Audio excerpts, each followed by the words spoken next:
Guys, what's up? It's Schla coming back to ya with another episode of Car Rides with Schla. And yeah, that is a pretty big disappointment with this recording software that I use, is that it... What am I hearing right now? Huh?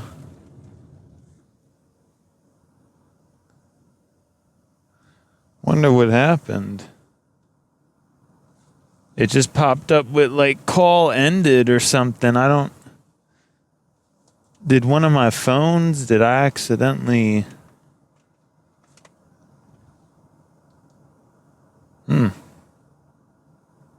Yeah, that's weird. Well, anyways, sorry, that was odd.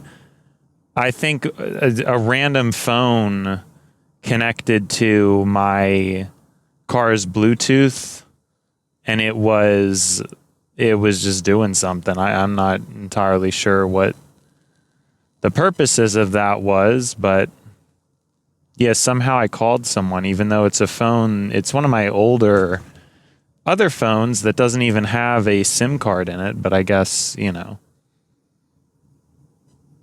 I'm not sure. Interesting, I guess. Oh yeah, well, in all that commotion, I'm not even thinking about what do we have to talk about today. I'm not entirely sure. I guess I was feeling pretty amped up earlier. I've been thinking about music a lot more, actually, getting some interest to try to re-enter the musical scene. It's been way too long. It's been years since I've really put anything out, and that's kind of frustrating, honestly. I don't know, but for some reason now I'm trying to think about it more. It's interesting. I'm trying to, maybe I'll finally be able to execute some of the things that I've always wanted to do. I guess one of the things I thought about today was this whole idea, and I've actually articulated it before. And it's this concept and idea that I'm an artist, but I'm not a full-blown artist. There's a lot of things about me that I do think mathematically about it, or I do try to think rationally or logically, but it's woven and weaved into a personality that I think at its core is pretty artistic. I think in some of my expressions, that's how I come across, which is pretty interesting to think about. Most people tend to slip into either camp. They're either more strategic, calculated, mathematical, pragmatic, or they tend to be very artistic and creative, and they don't have a bearing on what's what.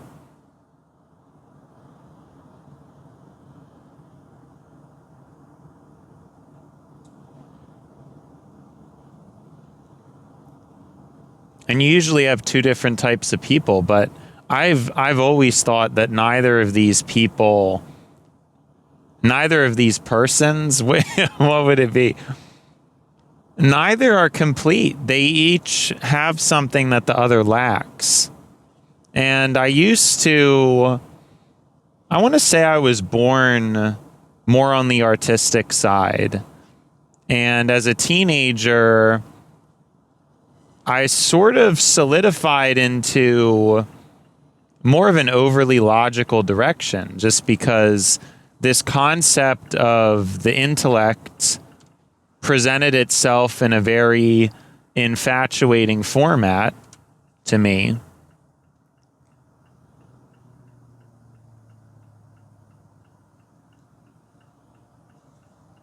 Presented itself in a very infatuating format. And I basically concluded in my head somehow that intellect was this super important thing. It was this thing that people lacked. And that was the primary issue, the primary flaw with our reality, was that there was a lack of intellectual reason and intellectual awareness. And I believed that, and so those beliefs and point of views solidified as a teenager.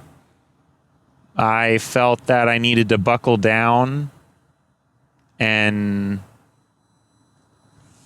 get to business in a way. That was how I felt about these things.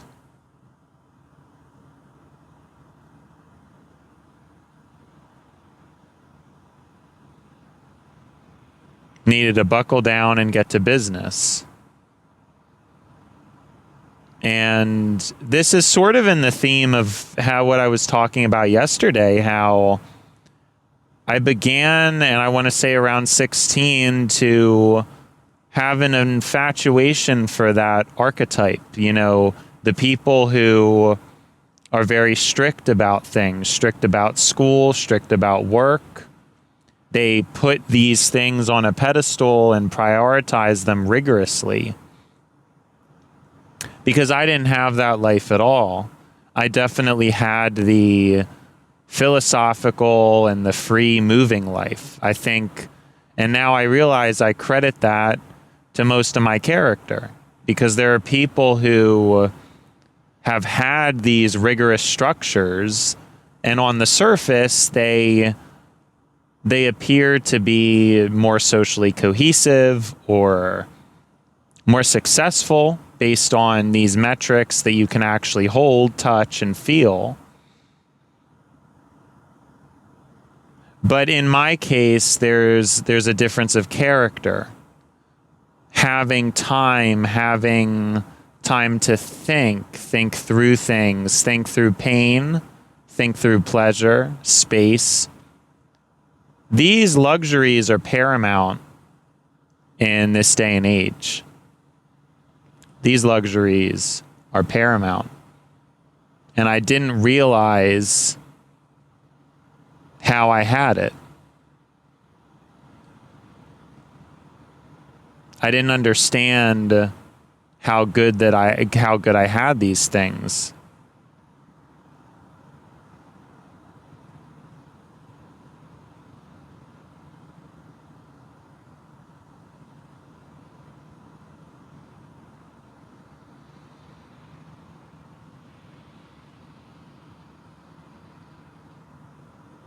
I always yearned for the structure, the grass being greener on the other side of the fence. I've talked about this before. And there's no shade. There's not necessarily shade to people who got it all together. Like I said, in a lot of ways, I've been envious of those people my whole life. But I think that there's a certain soul that is lost in those things, in those actions. There's a difference between doing something in private versus doing something public. And we've talked about it before, because for a while we talked about a lot of these surveillance concepts. What would society look like? And I remember that really stood out to me when GPT said that, how freedom and things being done in private they really influence us. They influence us in a large way.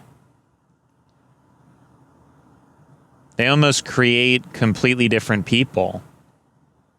You know, what's done in privacy versus what's done publicly. Once we become a surveillance state, people will change. And I've argued it's likely going to be for the better, I think. And I feel that. But it would have its pros and cons. And I think one of those cons is going to be some personality generation is going to be different. And I just have to imagine that there's a difference between thinking about things in a school versus thinking about things on your own. There has to be. Even if I think a lot of my objective potential could have been squandered, you know, it probably would have been better off for me to be in a school.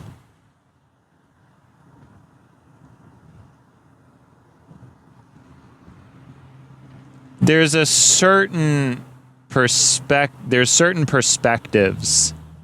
that I think you would only learn or ever think to conclude to if you have that alone time and if you have enough of a drive to look at things in isolation. And it's not tethered to anything. It's not tethered to grades or some kind of achievement. It's just tethered to you and what you're wanting to do. And there's not a reward for it. I don't have anything I can hold for what my life has been, and for a while that was something that was difficult for me. Even now, it's difficult that I don't have anything to really show or prove. I do at this point. I have a backlog of stuff that I've obviously now we're going to be almost a year of doing this with only 2 weeks off directly. Obviously, here and there were some weeks I had a couple days off, but yeah, it's been a lot. It's kind of hard to believe. I guess I didn't really notice it, but we're currently scheduling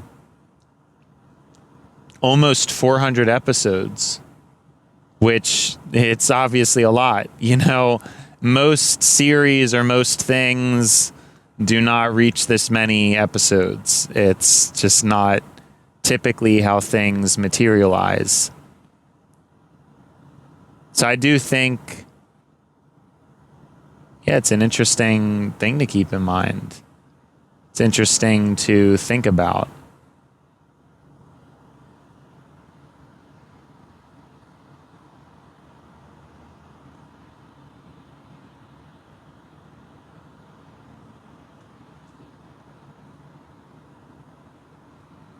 But remember, it's always difficult. The grass is always greener on the other side of the fence. It's difficult to comprehend a lot of these things when you're going through them. It takes time to understand why. But, you know, at the same time, though, I still question it because there still are a lot of people where I don't think they feel that their life is special, and I don't really think they feel special. And what I wanted to say is that it takes enough time to see the purpose in things, but I'm not really sure that everybody can hit that conclusion. I think there are a lot of people who probably have pretty miserable lives. And I know we can reduce it down to subjectivism and relativism and say, well, you know, people only know what they go through. So even if you objectively see two people at wildly different lives, you know, their happiness is not necessarily going to show that, but there's certain metrics where some people are just happier and the positions and situations they're in afford them that. Now, I guess that means to say it's not impossible. It's still probably not impossible to be poor and happy, just broadly speaking. But then again, maybe there's a difference between true joy and the struggle of joy. But even that falls into what I would see as some kind of a genetic lottery, because I think there are people who could be very meditative and be able to kind of skirt through life in a way, but I think a lot of people struggle, and it's not a joke. It's not a joke not being able to afford things. None of that stuff is something where it feels wrong, but at the same time, it feels wrong for me to say poor and happy, like as if, because a lot of times people who are poor can be happier than rich people. And there's a lot that goes into that psychology. But what I'm saying is it's still, I think in a large way, falls down to genetic and personality construction. So I guess also environmental. Does this person have expensive likes and dislikes? Does this other person have pretty affordable interests and hobbies? Is one person not really fazed by working long hours? Is another person really get exhausted easily, even after only working part-time? There's certain things that I don't know that we really have a ton of control over. You might be able to take your personality and try to tweak these things somewhat. You want to, everybody loosely would want to optimize, but I think a lot of people, I honestly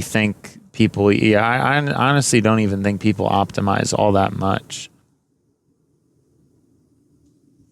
I think a lot of times people they're not really optimizing.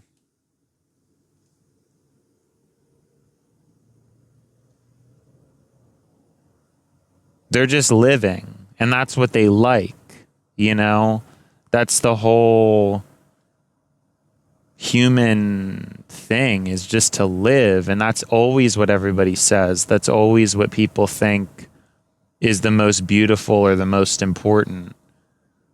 To not plan, to not optimize, to not try to fix anything and just live. But again, that paradigm, that concept, it's incompatible with this reality, as we've learned the hard way. There's a lot of things within modernity that need very specific and special attention. They need to be planned. They need to be cared for. There's significant consequences, because people can be at certain vantage points or perspectives and become very blind to so much. Once you pass a certain point of wealth and stability, it's very easy to become blind to those in a different class, especially if you were never a part of that class.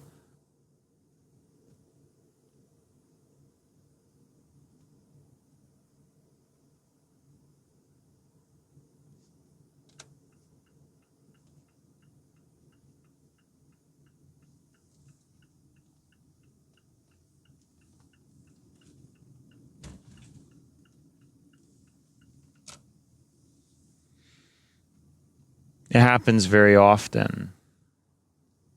We look out for our own self-interest, blind to the plight of others. And that's the whole thing with existence. I mean, a lot of people in my position, I just don't think they would spend any time even acknowledging that. Maybe I spend too much time. As I've said recently, I should probably just think about myself and my own life, something like that. For some reason, it's kind of how I feel, because there's a lot of people where they're better off due to their selfishness, and they really get ahead because of it.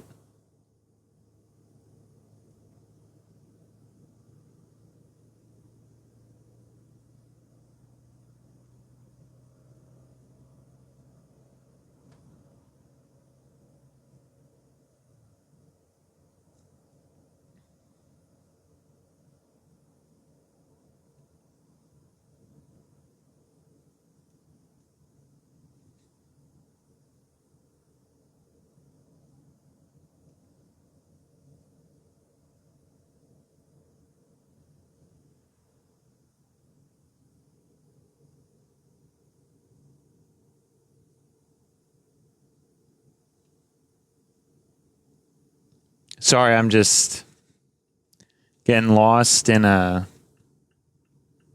thought. I feel like this is going to be some crazy record getting home.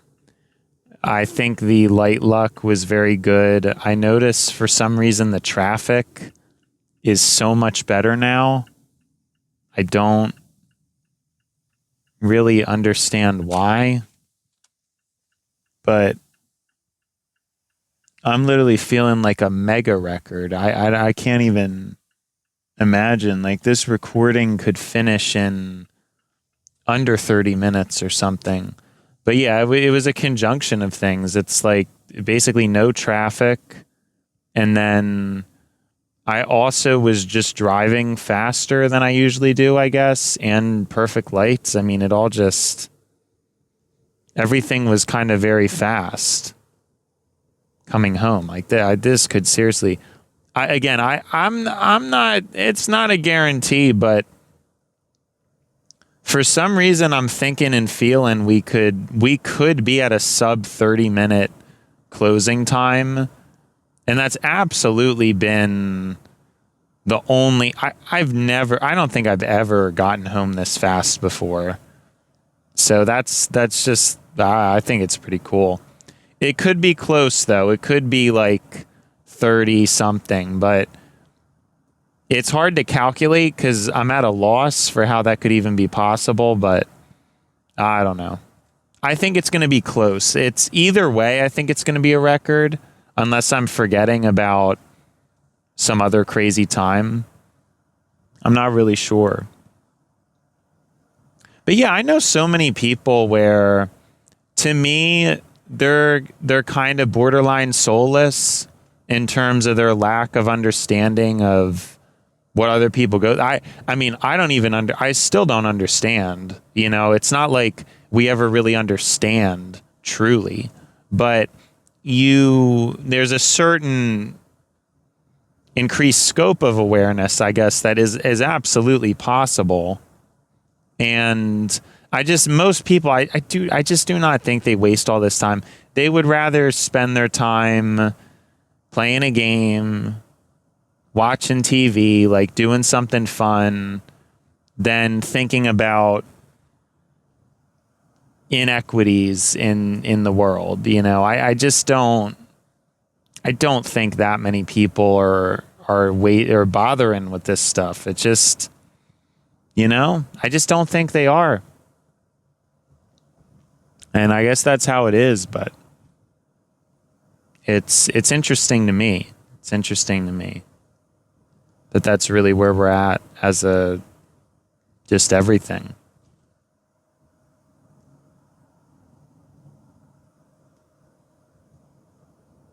But again, a lot of my perspectives and interpretations, I think I feel them because of what I went through. Not really fitting in, feeling restricted, feeling like I couldn't really do anything until now. And then finally, in my 20s, it's like something. I'm working, I have money I can spend and fulfill a lot of these desires of mine. It's a rare thing. Most people don't have that, but it's that mixture of the pain I felt in my teenage years. And I think it's going to carry with me throughout my life. If I had had a good adolescence, I think that alters how you see the world. It's very personality defining, I think, what you go through during those years. And I try to think back, because I remember a lot of my childhood memories, because those are the ones that are easy to remember and retrieve because they were good. Obviously, the feelings are very positive, but the teenage feelings of my adolescence were more of a blur. So much confusion, so much numbness. I think there was a lot of lack of feeling. There was a lot of just sad feeling.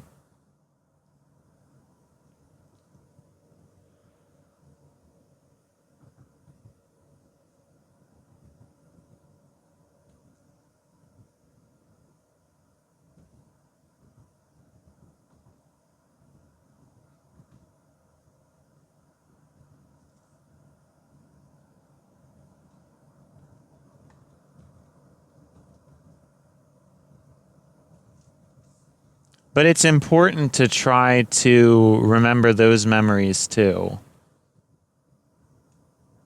Because again, as I'm explaining, I think that sometimes those are the most defining traits of our personalities and why we end up to become who we are and why we are who we are.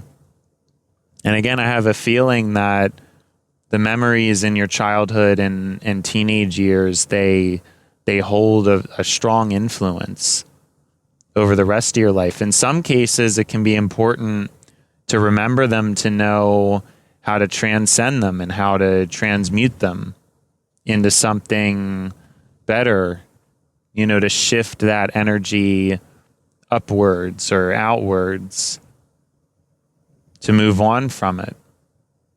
It's easy to gloss over the pain that I felt, the confusion that I felt,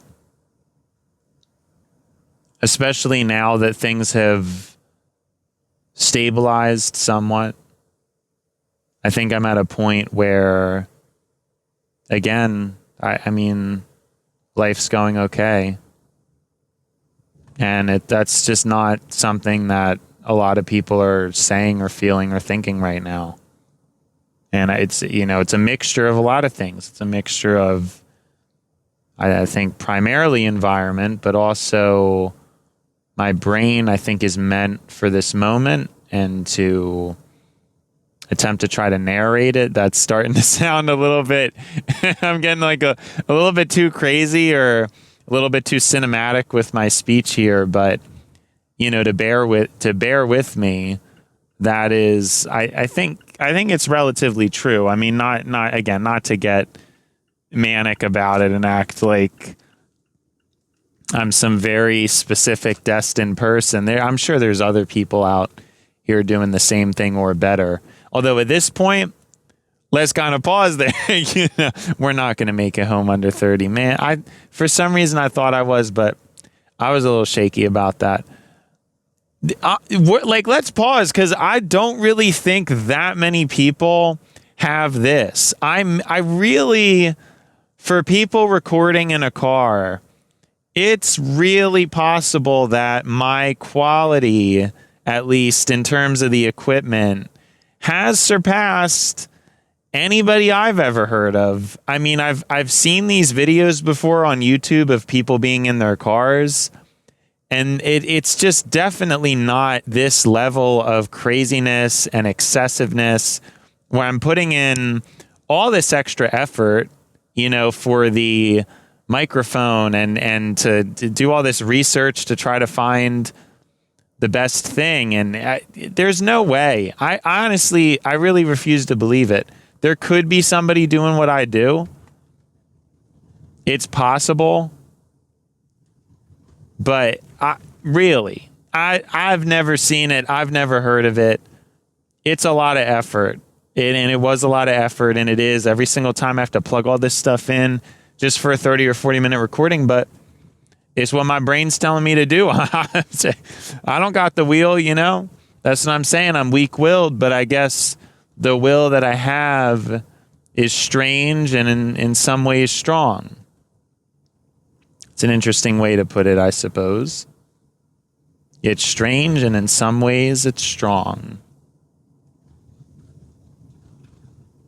Yeah, I'm not really sure. I guess the way I speak recently, I'm okay with it, but it sounds a little bit like weird to me. Like, I feel like I'm not really saying anything.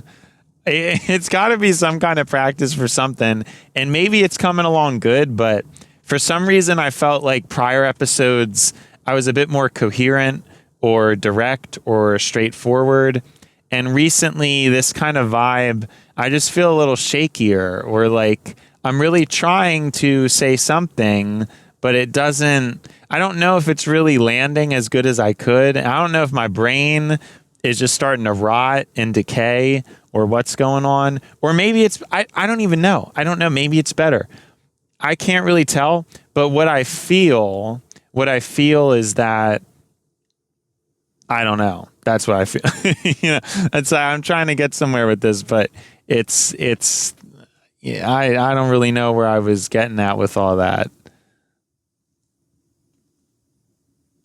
But yeah, it's spring.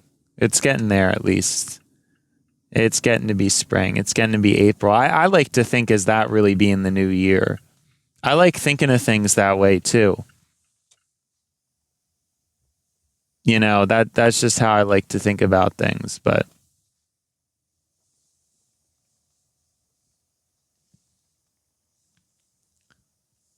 anyways, I think that it has been schla, and now it's time to buy schla. So, see you, schla.